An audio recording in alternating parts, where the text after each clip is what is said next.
This is the Greg Bedard Patriots Podcast with Nick Cattles. Greg Bedard Patriots Podcast is brought to you by FanDuel. Hey everybody, welcome in to a very special edition of the Greg Bedard Patriots Podcast. I'm Greg Bedard. Very soon we're going to have Greg Cosell, the tremendous analyst from NFL Films, NFL Matchup Show, to give you his opinion on the Patriots free agent class. I'm going to start watching those guys this week on film and then give you my analysis, but Greg knows the league better than anybody, so we're going to have him in to talk about that. Let's get to our sponsors who have been tremendous. This episode of the Greg Bedard Patriots Podcast is brought to you by FanDuel, the exclusive wagering partner of the CLNS Media Network. Sign up now at FanDuel.com/Boston and claim your $200 bonus. And we are brought to you by Athletic Greens. AG1 is your everyday source for 75 high-quality vitamins, minerals, whole food source ingredients, probiotics, and adaptogens to help you start your day right. So before we bring Greg in, for a couple minutes, I'm going to sort of catch you up on what I think about what the Patriots have done so far. Let's start with a couple of the bigger moves. JuJu Smith-Schuster for Jakobi Meyers. I think it's an upgrade. I think that JuJu Smith-Schuster is a bigger slot. He breaks more tackles. He's got a little bit more juice after the catch than Jakobi Meyers. But, there is a downside. JuJu Smith-Schuster, we don't know whether he works in this offense. That's not always a guarantee. I do think, though, that Smith-Schuster will be fine in that regard. He's always struck me as a smart player on the field. He knows how to manipulate his routes. He knows how to settle into zones. That'll be really good for Mac Jones and this offense. And Mike Gesicki, the tight end from the Dolphins, comes in here, basically replaces JuJu Smith. Obviously, that is a huge upgrade for the Patriots, going from JuJu Smith, who gave you basically nothing, to Mike Gesicki, who, used the right way, is he's not really a tight end. He's really a big slot. He's sort of, I would sort of describe him as a very poor man's Travis Kelce. Even though I will say that in terms of blocking, Mike Gesicki makes Travis Kelce look like Rob Gronkowski. Gesicki does not like to block.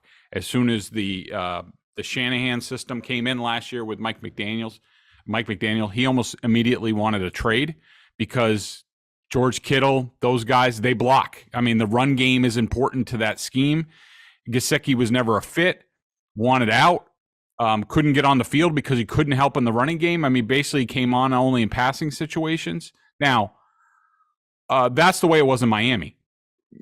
That has nothing to do with New England. I mean, New England has the ability through personnel groupings and things like that. And I'm sure they are looking, considering both Hunter Henry and Mike Gesicki now are free agents after the season, the Patriots will be looking at a tight end pretty high up in the draft. Would love Darnell Washington out of Georgia. He's a guy who can come in and give you the blocking because neither of these guys that the Patriots have can block. But look, the Patriots will use Gesicki as a glorified slot. He'll be big in the red zone. He's 6'6". He's slippery.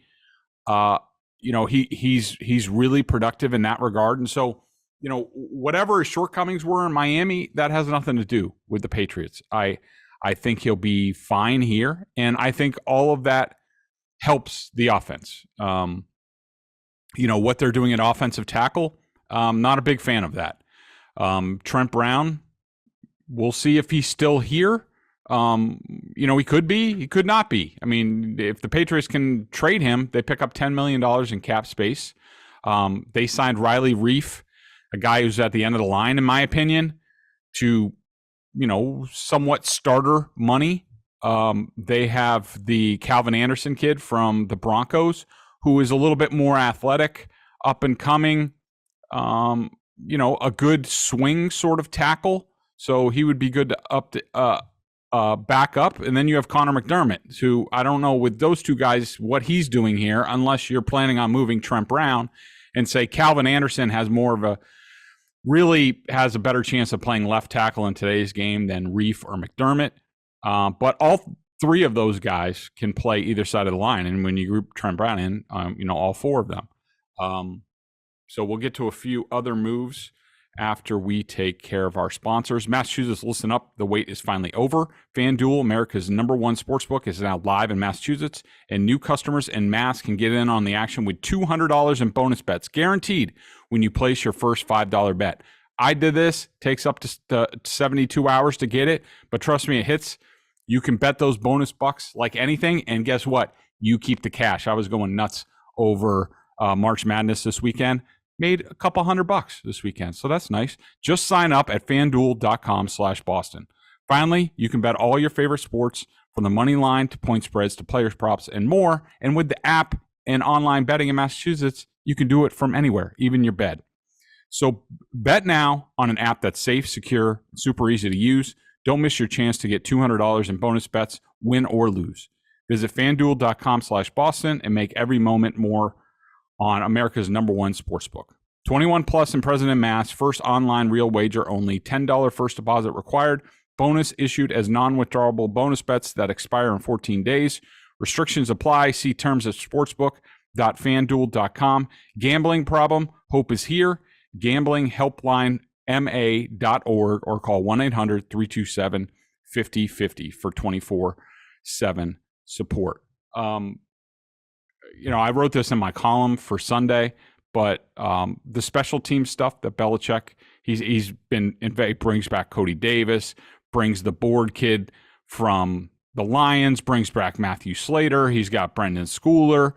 I'm sure they were in on another special teams guy. Look, I just think it's ridiculous. I think it has a place if you want an edge in special teams, when you're a contender, to differentiate yourself from the Chiefs, the Bengals, whoever. That's fine. But first you have to become a contender, and I don't think the Patriots are there yet. There's still time for them to make moves. DeAndre Hopkins is out there. Odell Beckham is out there. So we'll see what they do. I just think that I think Bill's out of touch with today's game, especially when you look at the two teams that finished last in Rick Gosling's well-respected special teams rankings for this past season were the Eagles and the Chiefs, your 2 Super Bowl teams. Those are teams who basically say, we're going to worry about defending the pass, making plays on offense, and we'll figure out special teams, because in Kansas City, both teams have excellent veteran special team coaches, and they say, we're going to pay you a lot of money, and you're going to figure it out. Bill does the exact opposite. He said, I'm going to spend all my money on players, and we'll figure it out with coaching. That hasn't worked for them in recent years. I think this has been a problem for years. And, I went back and I looked at the numbers. The percentage of plays that special teams are in today's game is about 5.6%. Back in 2003, when the Patriots had their mojo, it was almost 10% of plays were special teams plays. So you could see why there was an importance on those plays. It's lessened. I think, we went from 2000. I saw a graphic on NBC Sports Boston last night that in 2001, I think it was something like 90% of kickoffs were returned. Now it's about 40% of kickoffs are returned. So I don't really understand that. I think it's Bill being Bill. His belief in a strong all-around team worked for many years, was part of the reason why the Patriots were as good as they are. Does it work now? I can't tell you. Let me first, before we bring in Greg Cosell, let me tell you about Athletic Greens. I started taking AG1 because I wanted to make sure I was getting all the vitamins and nutritional supplements I needed in one place. Now I've been on it for 8 months now, and I love it. It doesn't taste like it's super healthy. It kind of has a mild tropical taste, a little minty, and I actually look forward to it each morning. So what is this stuff? With one delicious scoop of AG1, you're absorbing 75 high-quality vitamins, whole food source ingredients, probiotics, and adaptogens to help you start your day right. This special blend of ingredients supports your gut health, your nervous system, your immune system, your energy, recovery, focus, and aging, all the things you're looking for. I take it first thing in the morning, and now it's part of my morning routine, and I'd be lost without it. Contains less than 1 gram of sugar, no GMOs, no nasty chemicals or artificial anything, while still tasting good. Right now, it's time to reclaim your health and arm your immune system with convenient daily nutrition. It's just 1 scoop and a cup of water every day. That's it. No need for a million different pills and supplements to look out for your health. To make it easy, Athletic Greens is going to give you a free 1-year supply of immune-supporting vitamin D and 5 free travel packs with your first purchase. All you have to do is visit athleticgreens.com/Bedard. Again, that's athleticgreens.com/Bedard to take ownership over your health and pick up the ultimate daily nutritional insurance. Okay, we will be right back with Greg Cosell. Okay, welcome back to the Greg Bedard Patriots Podcast, brought to you by FanDuel. Go to fanduel.com/Boston to get $200 in free bets, and also Athletic Greens from AG1. We are very honored to bring back our old friend, Greg Cosell, the analyst from NFL Films and NFL Matchup Show. He's dynamite. Everybody knows. Everybody always listens to this podcast when Greg comes on because he's that good. And so, look, you guys have heard my opinions about the Patriots free agent class and what they're doing. Let's bring in Greg to sort of give his take on things because he's seen these guys a lot more on film. I'll be watching all of these guys on film this week and giving you my assessment on where they fit with the Patriots. But Greg, thanks for joining us. Appreciate it, bud. Oh, Greg, thanks for having me as always. Appreciate it. So I guess let's start with the obvious, probably the biggest move of the offseason, which is basically swapping out Jakobi Meyers for JuJu Smith-Schuster from the Chiefs, longtime Steeler. I heard you on Ross Tucker's podcast talk a little bit about this, but what kind of player is Smith-Schuster at this point in time? And do you think he's an upgrade over Myers for what the Patriots do? I do think he's an upgrade. The big question with Smith-Schuster is health, and can he be durable and play a full season? That's always a big question. So I don't want to act like that's unimportant because obviously it is important. But I think when you look at what Smith-Schuster is, what he's been essentially since he came out of USC when he was thought of highly, and I remember watching him then, he had some great years with the Steelers, caught over 100 balls. He was obviously a meaningful factor for the Chiefs in their Super Bowl season a year ago. He's big, he's physical. I think most probably see him more as a slot, but he can work outside. So I think he does give you the inside-outside flexibility, Greg. And he's a big man. So to me, and again, it's not as if Smith-Schuster's a 10 and Jakobi Meyers is a 2. But I think if you were really just evaluating the individual player, and there's always more to it, as you know, than just the individual player. There always is. But I think if you were just evaluating the traits of the individual player, you would say that JuJu Smith-Schuster is a better receiver than Jakobi Meyers. Yeah. I tend to agree with you. One thing I wanted to ask you, and it's always hard to tell. I mean, you and I are both film guys at heart, but when we watch certain players, it's amazing. You get at least a feel for, how smart a guy is and how he either runs his routes, manipulates coverage, settles into zones. It seems to me, and I haven't watched a ton of film on Smith-Schuster, that, and always with the Patriots, and we assume they're going back to the old Patriots system with Bill O'Brien back in here, which hasn't worked for a lot of veterans. But from what I've seen on film, it looks like Smith-Schuster's a pretty smart guy. Yep. Would you concur with that? Yeah, I would. And at his best, he's physical, because don't forget, he's pretty big. He's physical. He can work the middle of the field. And not that Jakobi Meyers can. I think Jakobi Meyers could as well. But I think that element is really, really important when Mac Jones is your quarterback, the ability to work the middle of the field effectively. And I think, that's something that they probably really looked at when they signed Smith-Schuster, because the way in which he plays, there's a physical element to his game, and there's a run after catch element to his game that I think is clearly better than Jakobi Meyers. Yeah. Moving on to the next big move, Mike Gesicki coming in, who is obviously an upgrade over what JuJu Smith did with the Patriots, but it looked like Gesicki was really going places with the Dolphins, not much of a blocker, more of a big slot type of guy. And then it looked like he fell out of favor. I think he even asked for a trade from Miami when the Shanahan system came in, and that meant more blocking in the run game and not his sort of thing. What do you see from Gesicki, and what kind of role do you think that he would play in a traditional Patriots offense? Well, I think this ties in, Greg, with Bill O'Brien coming back as the OC. Because as you well know, one thing Bill O'Brien has always liked, and particularly when you have a quarterback that's smart like Mac Jones, is Bill O'Brien likes empty sets.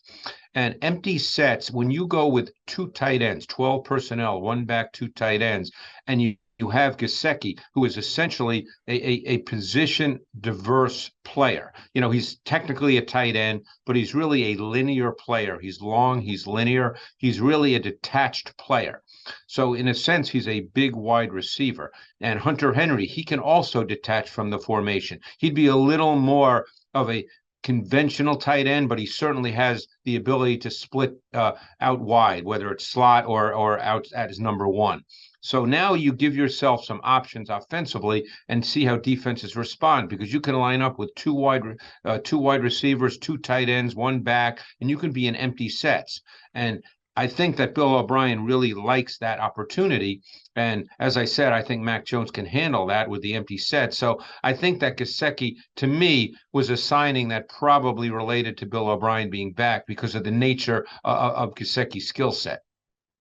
Yeah, and I've sort of explained Gesicki, and I don't know if you agree with this, but sort of like a poor man's Travis Kelce. I mean, he's not as thick, but the same type of athlete, and you can use them like, Kelce can be ex-ISO in the red zone if he gets matched up with a linebacker, like that sort of thing. Yeah, Gesicki can certainly do that. He can be the boundary X on the backside of trips. You can put him detached in the slot. He can line up in multiple locations within your formation. He's kind of straight line. As I said, he's linear. He's not necessarily a sink your hips and snap out of breaks, but he does give you a vertical element from the tight end position, which I think they thought JuJu Smith would, because that seemed to be the kind of player he was, certainly when he came out of college and at times with the Titans. And for whatever reason, you would know better, it didn't work out. But he certainly can run the seams. He's a 3-level receiver at what it would be considered the tight end position, even though he's not a tight end in a strict sense. Looks like at running back, Damien Harris, will be out. I mean, he's a free agent, and the Patriots pretty quickly signed James Robinson. Yeah. You just started out with the Jaguars, ran it, had a really good couple seasons as an undrafted free agent, had injury issues, was back with the Jets last year, and got a chance once Hall went out with an injury, but didn't seem like he did much with it. Like, what do you think about Robinson? I've always thought, and I hope I can explain this clearly, Greg.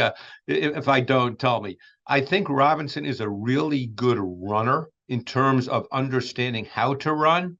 I just don't think he has a lot of juice. Does that make sense?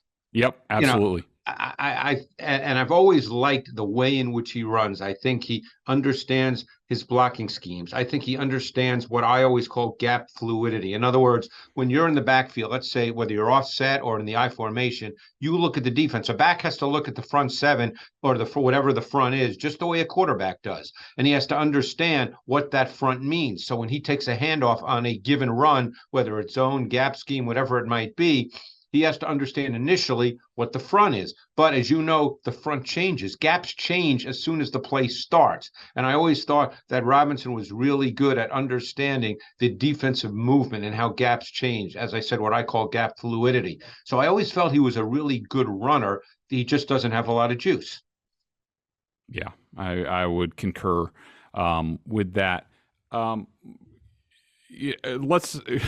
don't know how much of it. So let's just stick with the offense, because Greg, we talked before, and he hasn't seen a ton of the tackles. Not that I blame him, because it's not like they.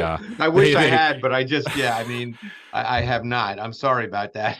Yeah, I'm sort of gearing myself up to watch this film of these guys, but they at least have options at offensive tackle. But what do you think about the whole?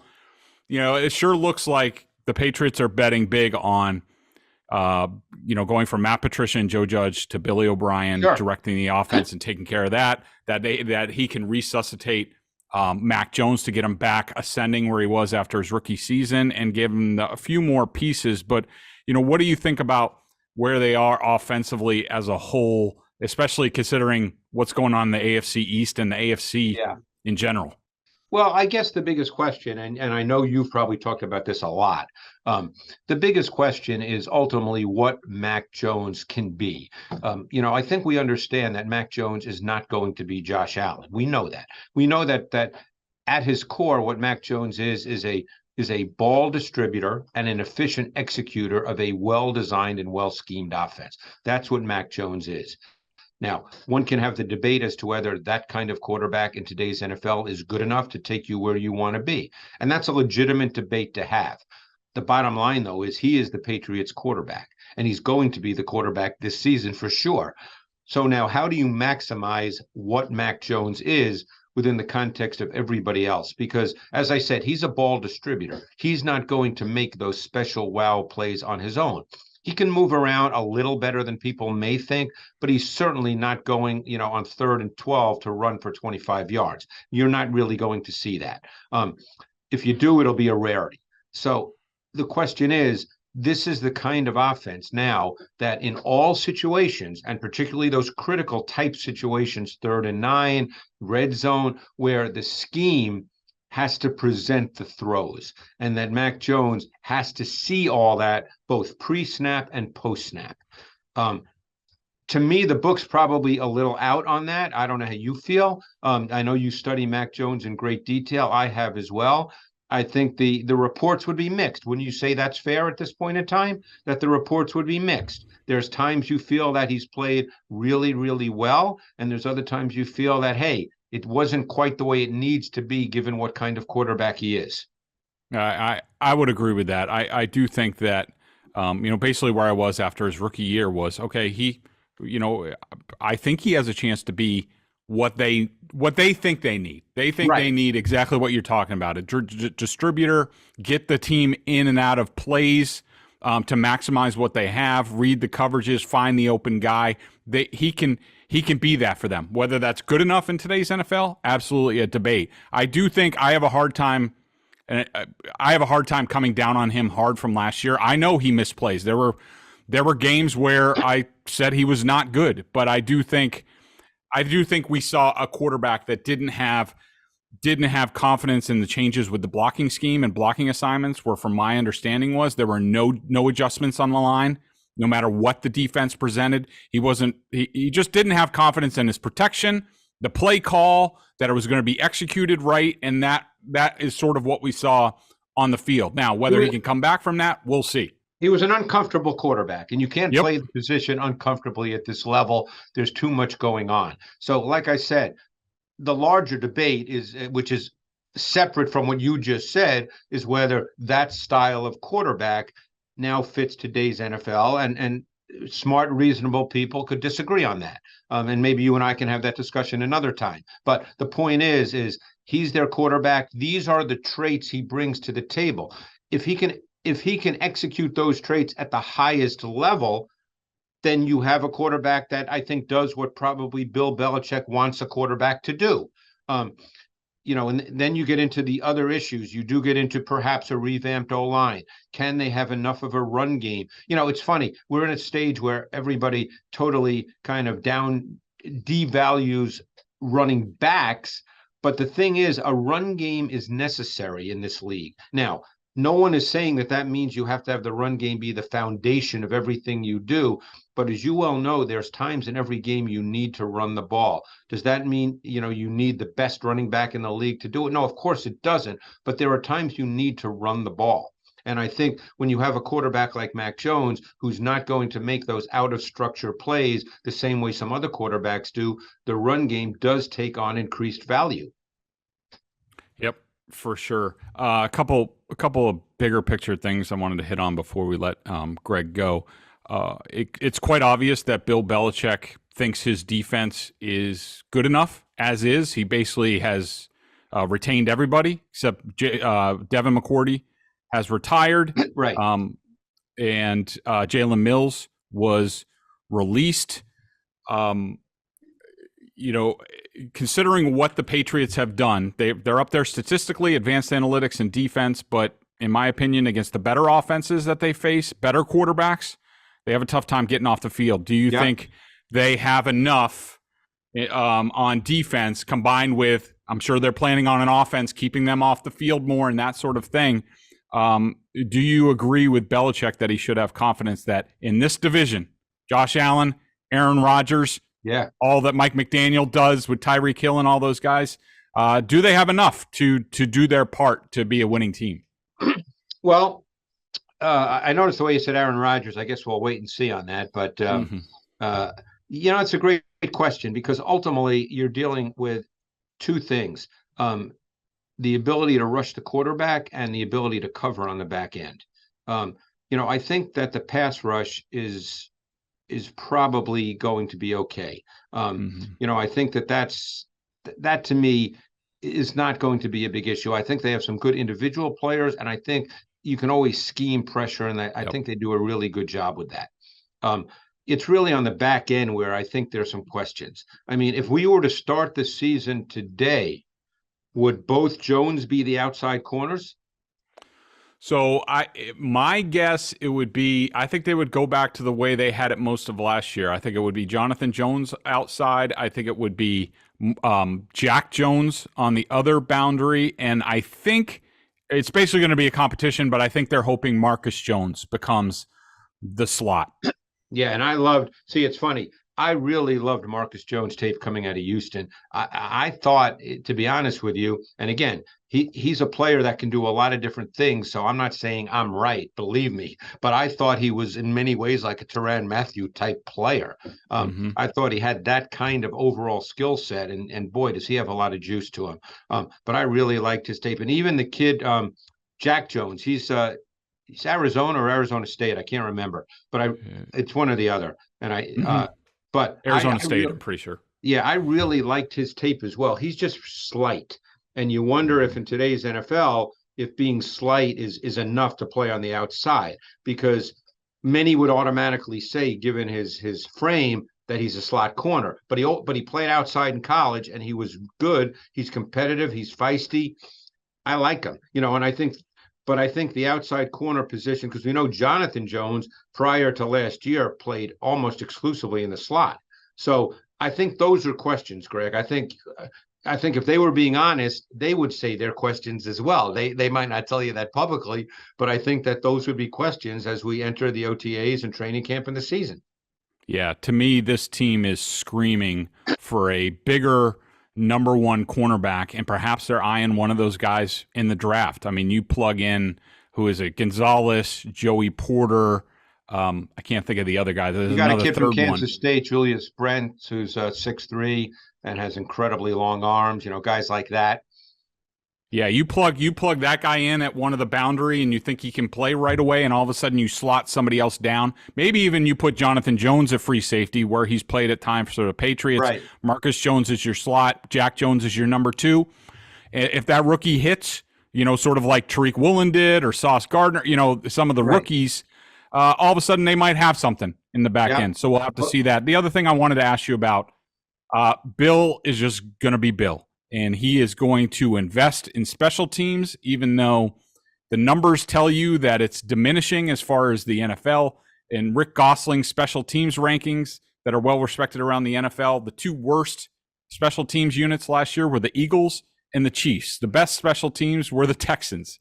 Yet Bill brings back Corey Davis, brings back Matthew Slater, signs Chris Board, was in on another guy, has Brendan Schooler. What do you think about Bill's just every year? Special teams is big. Other teams seem to say, we'll get to special teams if we can build up everything else and be a contender. But Bill obviously thinks 3 phases, good, solid team. Give me that. I have a chance. Boy, I wish I had something brilliant here to say, Greg. I mean, I did not realize that the Eagles and the Chiefs technically had the worst special teams. I know I'm getting older, but if memory serves me correctly, those two teams were in the Super Bowl, were they not? That is correct. So, I don't know exactly what to make of it. Look, I think if you spoke to any coach, they would tell you that special teams are important. The question is not whether they're important or not. The question is how much of your resources do you allocate to it, because you only have a finite number of resources. So that's the larger question. I mean, no coach is going to say, as you know, well, yeah, we want to be good on offense and defense, and we don't care if our special team stinks. No one's going to say that. So it's really allocation of resources. And I guess now we have to wait and see what happens with the remainder of free agency and the draft and how they approach it. I mean, we just spoke about it. I think as you seem to agree, that they probably need to look at the corner position to compete in this division. We'll see if they indeed do that. They might even need to look at the offensive tackle position based on the conversation we had, and we'll see if they do that in the draft. To me, those things would be more important, but whether Bill Belichick thinks so or not, I can't answer that. You may know that, but to me, those other things would be more important. Yeah, no question. Thanks so much, Greg. We really appreciate it. I know I could speak. My listeners, my members at BostonSportsJournal.com, they call me. They're like, we get Cosell back in, please. They love hearing us talk football, and you and I have been talking football, since at least I go back to covering the Packers.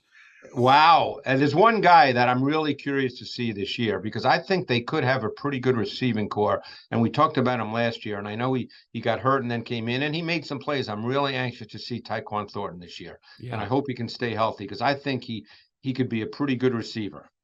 I think you're right. And I think that they haven't gone after a more established weapon. He's really the downfield guy that they could have, and he also does stuff. He can catch a slant and take it to the house, and I do think there's something there. He had a really good camp, got hurt. Then tough to judge anybody on offense with Matt Patricia and Joe Judge, but I think everybody's got a clean slate, and I think Thornton is very promising, and he could really impact this team this year. Yeah, he gives you jet sweeps. He gives you the kinds of things that the league does now. And I really liked him coming out of college. And, I was really sad to see him get hurt last year. But then, as you know, when he came back, he made some plays, and he obviously can run. And I think he can do a little more than that, too. So we'll see. Yep, for sure. Thanks so much, Greg, and we'll talk soon. Thanks, Greg.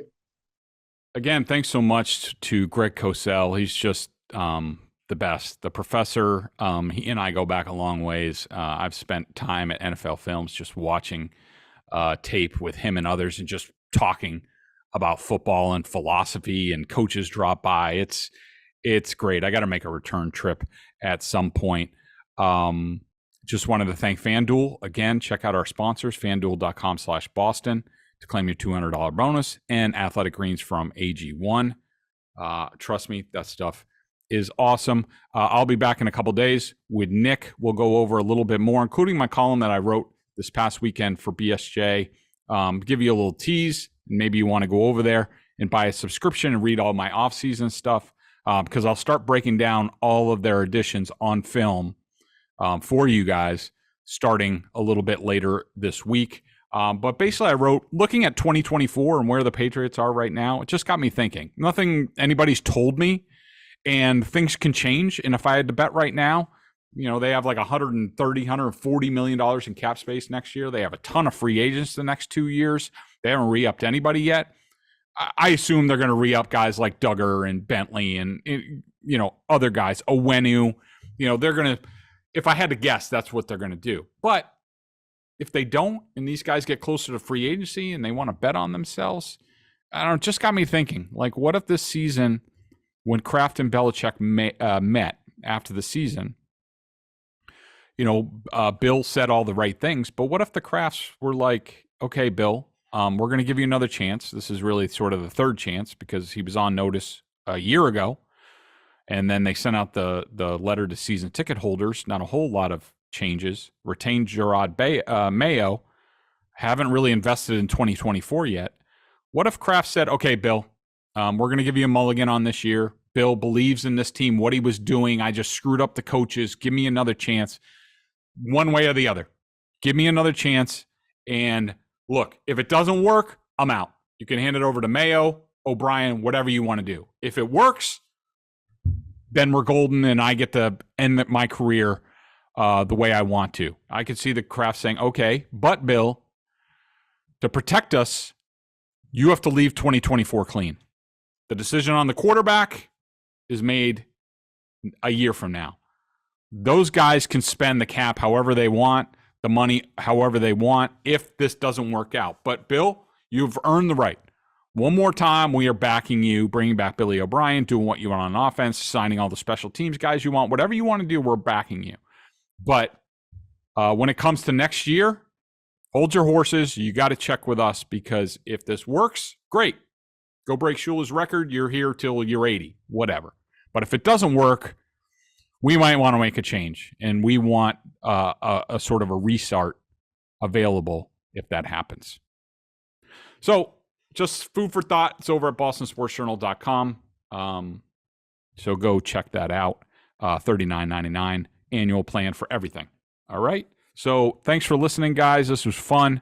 We'll do it again soon with Nick later on in the week.